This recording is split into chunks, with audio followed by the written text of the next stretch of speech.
بارش کے بعد موسم بہت خوشگوار ہو گیا تھا۔ جنگل کے سبھی جانور بہت خوش تھے اور خوشی میں ناچ رہے تھے۔ ایک مور خوشی کے عالم میں اپنے رنگین اور خوبصورت پر پھیلائے جنگل میں ناچ رہا تھا۔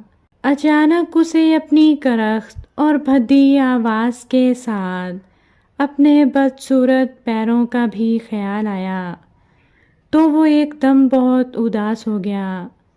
اس کا چہرہ زرد پڑ گیا اور آنکھوں میں آنسو بھر آئے۔ اس کی نظر ایک بلبل پر پڑی جو قریبی درخت کی شاخ پر بیٹھا گا رہا تھا۔ اس کی آواز سن کر مور سوچنے لگا، اس کی آواز کتنی حسین ہے۔ انسان ہو یا جانور، سب ہی اس کی آواز کے دیوانے ہیں، لیکن جب میں اپنی آواز نکالتا ہوں تو سب میرا مذاق اڑاتے ہیں۔ میں بھی کتنا بد نصیب ہوں۔ اس لمحے وہاں سے ایک چڑیا کا گزر ہوا۔ چڑیا نے جب مور کو اداس اور پریشان دیکھا تو وہ اس کے پاس آئی۔ وہ مور سے کہنے لگی، تم اس قدر اداس اور پریشان کیوں لگ رہے ہو؟ مور نے کہا، میرا جسم کتنا خوبصورت ہے اور میرے پر تو بہت ہی حسین ہیں، لیکن میرے لیے یہ ساری خوبصورتی بیکار ہے کیونکہ میری آواز اتنی کرخت ہے کہ جو بھی سنتا ہے وہ خوب ہنستا ہے۔ چڑیا نے پیار سے کہا، تم وہ واحد پرندے ہو جو اداس اور پریشان دکھائی دے رہے ہو۔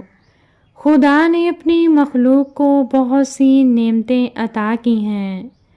تمہیں خوبصورتی اور حسن سے نوازا ہے، عقاب کو طاقت عطا کی ہے، بلبل کی میٹھی اور سریلی آواز ہے۔ اس لیے اپنی خامیوں پر پریشان مت ہو، بلکہ اپنی خامیوں کے ساتھ جینا سیکھو، اسی میں خوشی بھی ہے اور اطمینان بھی۔ مور چڑیا کی باتیں سن کر شرمندہ ہوا اور بولا، تم ٹھیک کہتی ہو، ہمیں ہر حال میں اللہ کا شکر ادا کرنا چاہیے۔ میں اللہ کا احسان مند ہوں کہ اللہ نے مجھے خوبصورت پر عطا کیے۔ اس دن کے بعد سے مور نے اداس رہنا چھوڑ دیا اور خوش رہنے لگا۔